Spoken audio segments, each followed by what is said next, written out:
right, hello there. We're going to continue. What have we got so far? We've got everything being related, lots and lots of change over time. At this end of the spectrum, we've got nothing related, no change in species over time. Obviously, there are some intermediate views. There's one I'm going to put here, and there's one I'm going to put here. First of all, this one down here. This is the one that would be held by the most ardent creationists. Don't believe it? Check it out. Well, what is the view? I can tell you what the view is. I bet a lot of you can figure out what the diagram should look like. The idea here, it's kind of close to this end, but not down at that end.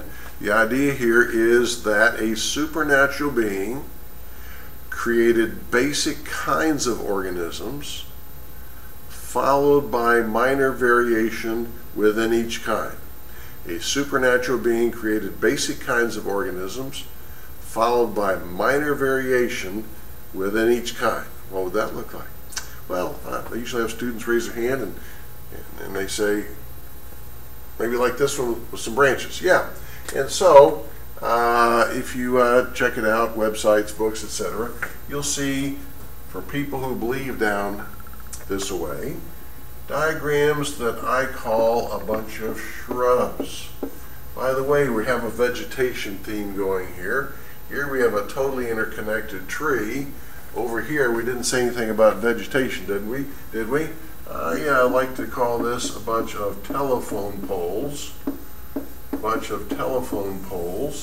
And you say, well, telephone poles aren't vegetation. Well, some of them used to be, just, the branches are gone, straight up. And so over here now we have shrubs. And so, how should we draw this? Lots and lots and lots and lots and lots of little shrubs. I'll just put 3 here. And so I'm going to put my little supernatural symbol here. And so what might these shrubs be? Well, one might be the finch shrub. One might be the peepal shrub. One might be the, let's say the cat shrub, all the different kinds of cats. And so we got finches, people, and cats, and we can put a whole bunch more of disconnected shrubs. What does this idea represent? What does it represent about finches? All finches are related to each other according to this concept. What about people? All people are related to each other according to this concept. Cats, probably all cats too, but are finches related to people according to this concept? No. And are people related to cats? No. And so this would be this idea. Here's how we could state it. A supernatural being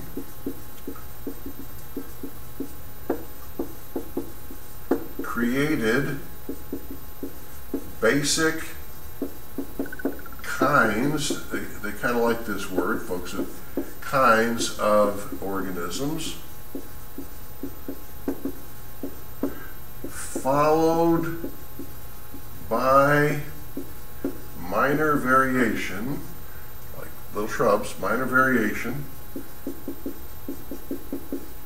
within each kind.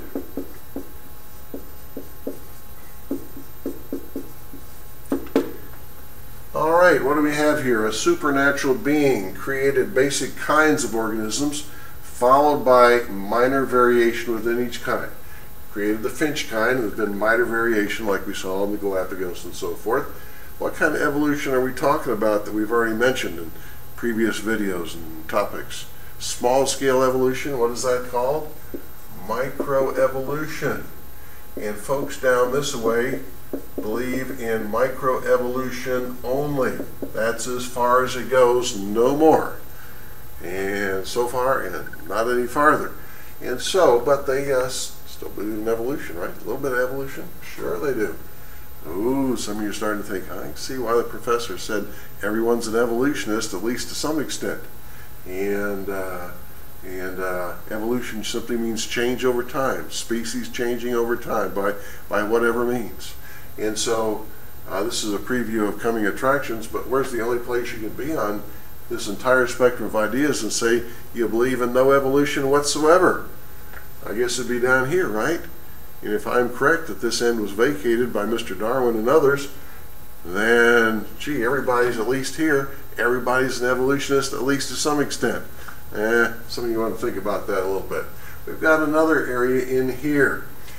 People that believe in more than shrubs, but they don't believe in a totally interconnected tree, just mostly interconnected tree. And so a partially interconnected tree, or a tree interconnected by some supernatural activity. And so I'm going to sort of draw the same kind of tree I've got over here. Let's see if I can.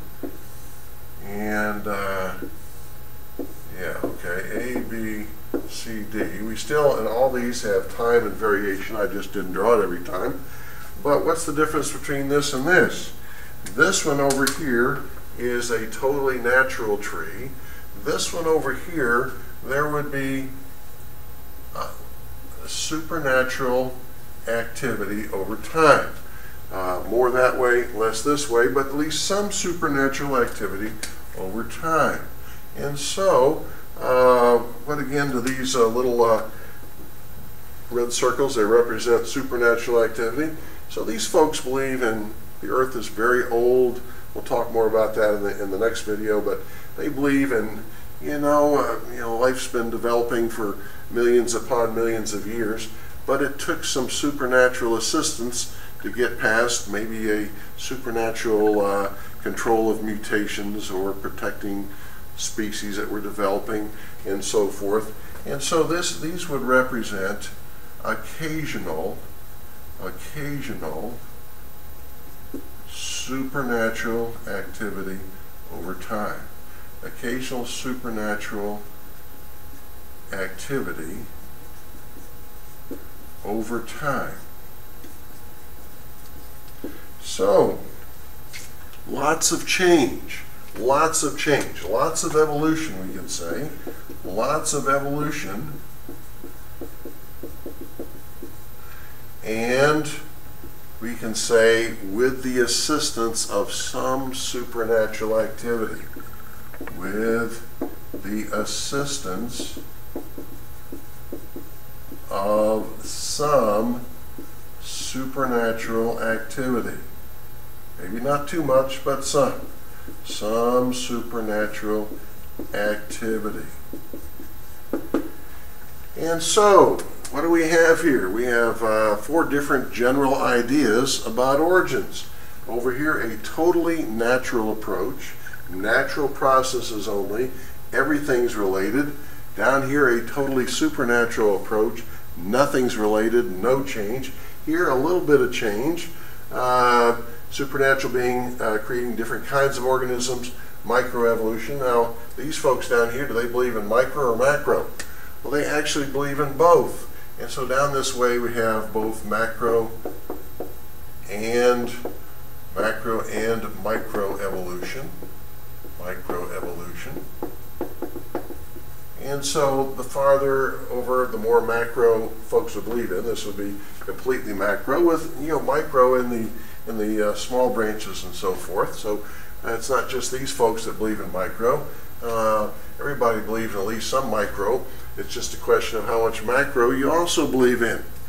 And so these are the basic ideas. Now we're going to stop this one, and then we're going to see, what do people believe in today? What can we call these different ideas, and where are you in your origins ideas?